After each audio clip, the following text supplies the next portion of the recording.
两个人是不是真的有缘？最准的，可能真的不是你一开始有多心动，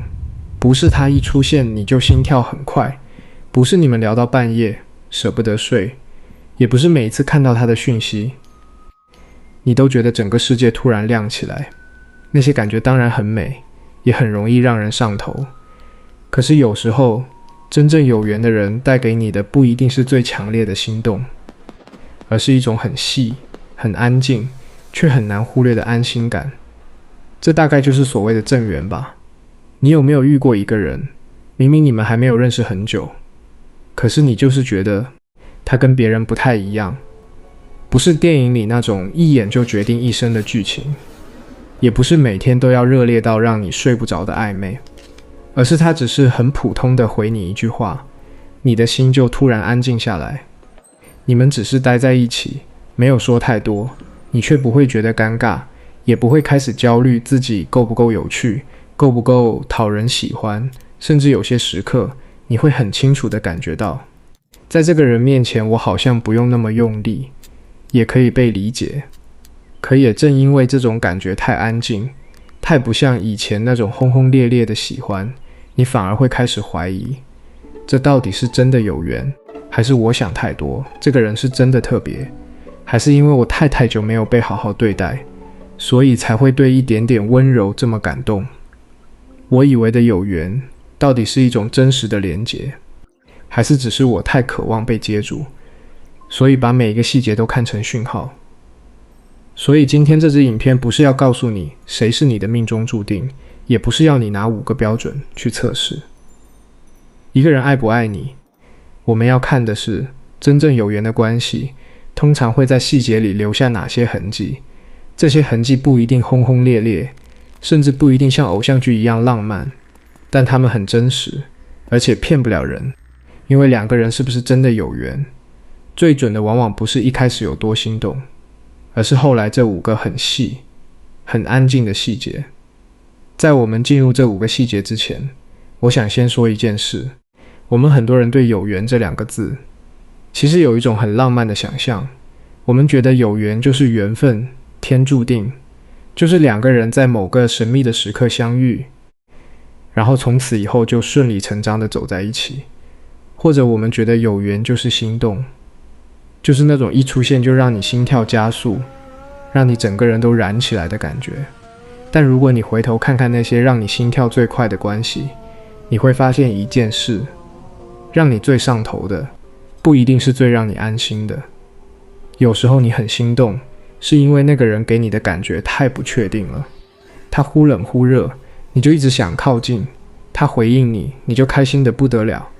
他安静了，你就开始反复检查自己哪里出了问题。你把那种紧绷，那种等待，那种不知道他现在怎么想，全部都误以为是很强烈的喜欢。其实很多时候那不是爱，那是焦虑。心理学上有一个概念叫做间歇性增强，意思是当一个人对你忽冷忽热，有时候给你很多回应，有时候又突然消失，你的大脑会为了那些不确定的奖励不断的去追、去等、去猜。这个机制原本是用来描述赌博成瘾的，但它在关系里同样成立。你以为你很爱他，其实你的大脑是在追那个不确定的，也许这次他会回应我。这就是为什么让你最上头的人不一定是最适合你的人。真正有缘的关系带来的感觉往往不是那么刺激，不是那么让你每天都在高峰和低谷之间来回，它更像是一种很缓慢、很扎实的安定感。你在这个人面前不用一直猜，不用一直演，不用把自己变得更懂事、更不麻烦才换来一点点被喜欢的感觉。你只是你，然后你感觉到，这样就够了。这才是我说的有缘，不是命运，不是玄学，而是一种关系里真实存在的深层连结，一种让你的神经系统慢慢放松下来的安全感。好，现在我们来看第一个细节。第一个细节是他出现的时候，刚好接住了某个很脆弱的你。你有没有过这样的经验？在生命里某一段很低落、很乱，或者很孤单的时期，突然遇到一个人，然后你就觉得这个人怎么这个时候出现？可能是你刚结束一段很伤人的关系，还在慢慢修复自己，觉得自己已经不太会对任何人产生感觉了。可能是你工作很累，每天下班一个人搭捷运回家，觉得整个城市里没有一个人真的看见你。可能是一个很平凡的深夜，你在滑手机，觉得有点闷，有点空，说不出是哪里不对劲，就是觉得少了什么。然后对方传来一条讯息，或者说了一句话，很普通，很日常，可能不过就是你还好吗？或者最近怎么样？但你的心就突然安静下来了，你可能说不清楚为什么，只是觉得在那个时刻有人在。这种刚好，很多人会解读成缘分或命运，但它其实在描述一件更真实的事。当一个人在你最需要被理解的时候出现，而且他刚好给了你那种我看见你的感觉，这种连结会比在你状态很好，一切都很顺的时候认识的人扎得更深，更难忘。这不是因为你当时情绪太脆弱，所以判断不准，而是因为真正的连结往往发生在你没有设防，没有在表演的时候。当你在最低点遇到一个人，而那个人选择留下来，选择理解你，而不是走开，这件事本身就有它的重量。有时候你觉得一个人特别，不是因为他做了多大的事，不是因为他带你去了多浪漫的地方，而是他刚好在你最需要被接住的那个时刻，让你感觉到自己不是一个人。那种感觉不容易伪造。这里我想多说一点，有些人在低潮时期遇到一个人，后来会开始怀疑，我是不是只是因为当时太脆弱，才觉得他特别？如果我状态很好的时候遇到他，我还会有一样的感觉吗？这个怀疑本身是合理的，值得想。但我觉得有一个方法可以帮你分辨，那种刚好接住你的感觉，是不是只在你脆弱的时候出现，还是后来你状态慢慢好起来，它依然让你感觉安定，依然让你感觉不用那么用力。如果是后者，那这份连结很可能不只是脆弱带来的错觉，而是真实的。真正有缘的人，常常不是在你最完美的时候出现，而是在你最需要被接住的时候，让你重新感觉到，原来我是值得被理解的。第二个细节，跟他在一起，你的心不是更乱，而是慢慢安静。我想让你回想一下，你谈过的那些喜欢里，有几段是让你每天都很累的。你会一直看手机，一直等他回讯息，他今天说话的语气跟昨天不太一样，你就开始猜是不是哪里出了问题。他上线了，但没有传讯息给你，你就在心里面开始了一整场自我审判。是我说了什么不对的话吗？是我最近太黏了吗？还是他对我的感觉变了？你说不清楚那是爱还是焦虑，因为好像已经混在一起，分不清了。你只知道你每天有很大一部分的精神都花在猜这个人的心思上面。但有没有一种截然不同的感受，就是跟某个人在一起的时候，你的脑袋不需要转那么快，你不用猜他现在是什么心情，因为他的态度是连贯的。今天和昨天不会差太多，你不用从一个小小的表情或语气去推断他对你的感觉有没有改变。你不用一直确认自己够不够重要，因为你已经慢慢感受到，在这个人的世界里，你是有位置的，你的心可以慢慢放下来。这个感受是很多人说不出口，但其实非常渴望的东西。心动很容易，安心很难。很多人把那种让你紧张，让你一直猜，让你忽上忽下的感觉，误以为是更强烈的爱。但其实那种紧张，大部分时候不是因为这段关系有多深，而是因为它太不稳定了。你的大脑一直在警戒，一直在监测对方的讯号，生怕哪里漏接了什么。那不是爱让你紧张，是不安全感让你紧张。我想让你想一个很具体的画面，你现在喜欢的那个人，或者你曾经很喜欢的那个人，当他有一天没有主动传讯息给你，你的第一个反应是什么？你是觉得他今天可能比较忙，或者他在休息，没什么。我等他有空再说。还是你开始猜他是不是对我冷淡了？是不是我哪里做错了？是不是他的感觉变了？然后你忍了半天，最后还是传了一个你在吗？然后一直盯着画面等他回。如果是后者，那不是因为你太黏，太没安全感，而是这段关系的稳定度本来就不够让你放心。你的反应是对这段关系状态很诚实的回答。真正有缘的关系会让你的神经系统慢慢放松下来，不是因为对方多完美，不是因为你们永远不会有摩擦，而是因为在这段关系里，你不用一直在求证自己有没有被爱，你可以慢慢的、扎实的感受到，我是被放在心上的。如果你现在心里有一个人，你可以问自己，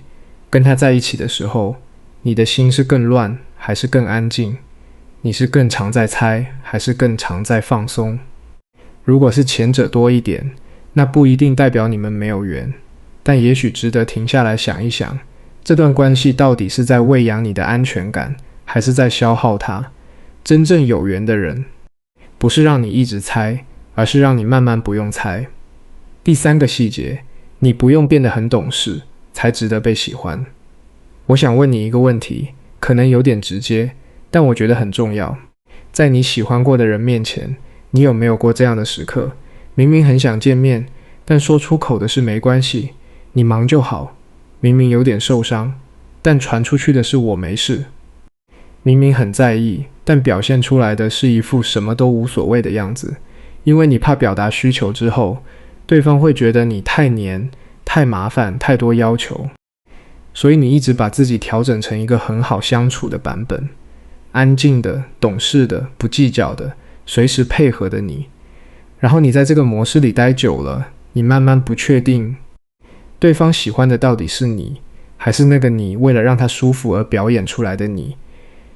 这种感觉其实很多人都有，只是不太敢说出口。我们在亲密关系里常常不自觉地压缩自己的需求，这不是因为我们没有需求，而是因为在过去的某些经验里，我们学到了一件事：当我表达需求，当我说我需要你陪我，当我说你这样让我不太舒服，对方要么不回应，要么就会让我觉得自己太麻烦了。所以我们就学会了闭嘴，学会了说没关系，学会了假装不在意。但这个代价很贵，因为当你一直压缩自己，你在关系里就慢慢失去了一种很重要的东西，就是真实。你和对方的连结建立在一个你不断在管理、不断在修正的形象上面，而不是建立在真正的你身上。如果你要一直缩小自己，才换来一点点被喜欢，那这段关系给你的可能不是安全感，而是压力。真正有缘的关系，不是那种你必须表现完美，必须永远懂事，必须把情绪藏得很好，才换来对方愿意待在你旁边的关系。真正有缘的人会让你感觉到有情绪、有需求、有脆弱，这些不代表你不值得被爱。他不会只喜欢那个安静、配合、永远说没关系的你，他也喜欢那个有时候需要被抱着，有时候需要有人听他说话，有时候说出口我今天很难过的你。你不用在这个人面前一直撑着，你可以放下来。这种感觉可能你第一次感受到的时候还会有点不习惯，甚至有点不敢相信，因为你太习惯在关系里绷着了，太习惯把自己的需求压下去，才能换来一点被接纳的感觉。所以当一个人真的让你可以说出我今天不太好，你可能反而会迟疑，这样说真的没关系吗？他不会觉得我太烦吗？这种迟疑本身其实是一个很重要的讯号，他在告诉你，你已经太久没有在一段关系里真正被接住过了。如果你现在有一个人会让你感觉到，你可以说出真正的感受，可以表达真正的需求，可以偶尔脆弱一下而不会失去他，那这件事本身就是一种很珍贵的缘分。因为真正适合的人不是让你变得更完美的人，而是让你不用再假装自己没有缺口的人。第四个细节，你们不说话的时候也不会觉得自己被冷落。有一种关系是聊得很好，但你们一旦停下来，沉默的瞬间，你就开始不安，你会觉得是不是我说错了什么？是不是他有点无聊了？你会赶快找一个话题，赶快说点什么，把那个空白填起来，因为你怕空白意味着距离，意味着什么正在消失。还有一种关系不一样，你们一起坐在那里，没有说话，可是你不会感到不安。你可以各自滑一下手机，可以一起看窗外，可以一个人喝饮料，另一个人看书，可以在捷运上就这样靠着对方，什么都不说，但你不会觉得自己正在被丢下。这两种沉默表面上看起来一样，但你的身体知道差别在哪里。我知道有人会说，聊得来才是最重要的，沉默算什么？聊得来当然很重要，和一个人很有话聊是非常美好的事。但你有没有想过，为什么有些沉默让你紧张，有些沉默让你舒服？因为让你紧张的沉默，通常是因为你不确定对方现在的态度，你不确定安静是不是代表冷淡，你不确定自己是不是需要做点什么来维持这段连结。你把需要一直有内容输出当成了维持关系的条件。如果一段关系需要你一直表现，一直有趣，一直找话题，才能让对方继续留在你身边，那会很累。那种累不是爱带来的，而是表演带来的。让你舒服的沉默，是因为在这段关系里，你不需要一直表现，也不会失去连结。你安静，对方也安静，可是你们之间那条线还是在的。你不需要用一直说话来确认它，因为它本来就在。聊得来不稀奇，不说话也不怕被冷落，才是更深的亲密。这种沉默里的舒服，其实是一种非常扎实的亲密感。它代表你在这个人面前，不需要一直戴着那个必须表现有趣才不会被抛下的面具。你可以就这样存在，不用表演，不用努力，只是存在，然后这就够了。你有没有遇过这样的人？跟他在一起的时候，沉默不让你焦虑，反而让你放松。若有，我想告诉你，那不是普通的事，那是一种很珍贵的关系讯号。他在说，在这个人面前，你是安全的，你不用一直努力，才值得被留下来。真正安全的关系，是你安静的时候，也不会觉得自己正在失去什么。第5个细节，这段关系让你更想好好生活，而不是越来越不像自己。我想让你对比2种状态。第一种状态，是你认识一个人之后，你的生活开始围绕着他转，你每天有一大半的精神都花在等他的讯息，猜他的心思，思考自己在他心里是几分，想着等他回来了要怎么说话。你工作的时候心不在焉，一个人吃饭的时候在滑限动，睡前躺下来又开始在脑袋里把今天和他的每一段对话翻出来，重新分析一遍。你没有变得更好，反而慢慢失去了一些本来属于自己的东西。你不太去见朋友了，因为你在等他的讯息。你不太做自己喜欢的事情了，因为你的情绪都被这段关系牵着走。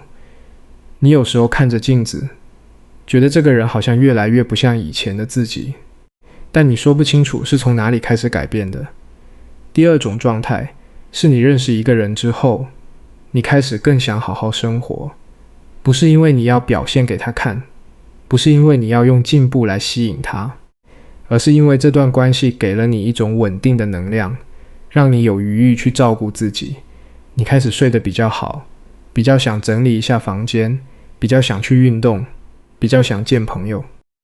比较想把那些一直搁着的事情做完。你的生活不是因为它才有意义，但它的存在让你更有心力去对待自己的生活。你有没有感觉到这2种状态之间的差距？消耗型的关系不一定是因为对方对你不好，有时候只是因为这段关系整体的状态让你长期处在一种焦虑、等待、不确定的低能量里，所以你的生命力一直在往里面耗，耗完了就没有什么剩下来给自己了。健康的关系带给你的感觉是不一样的，它不是拯救你，不是让你的人生突然从黑白变成彩色，不是像偶像剧那样两个人在一起之后从此就幸福美满，而是它让你的系统慢慢恢复了。你开始有能量回来照顾自己，照顾你的生活，照顾那些你一直说等等再说的事情。真正好的关系不是把你变成另一个人，而是让你慢慢回到自己。它不会让你为了配合对方一直把自己的样子改来改去，它不会让你在里面越待越小，它反而会让你慢慢想起来，原来我有自己的样子，原来我有自己想做的事，而且喜欢这些东西的我在这段关系里也可以好好存在。如果你现在正在某一段关系里，你可以问自己，这段关系让你更有活力，还是更没有活力？是让你越来越回到自己，还是越来越远离自己？是让你的生活更完整，还是让你的生活只剩下等待？这个问题不一定有标准答案，也不是要你今天就做出什么决定，但我觉得这个问题值得你认真想一想。好，我们刚才走过了这5个细节，我想在这里说几件事，因为如果不说清楚，这5个细节很容易被误用。这5个细节不是测试题，也不是对照表，不是说你们符合了5个就一定有缘，符合3个就普通，1个都没有就应该放手。关系没有这么简单，人也没有这么简单。更重要的是，这5个细节都不是对方一个人的责任，不是说只要对方做到了这5件事，你就可以完全放心，也不是说如果你现在的关系里有些部分还不够好，就代表你们没有缘。关系是2个人一起在建立的，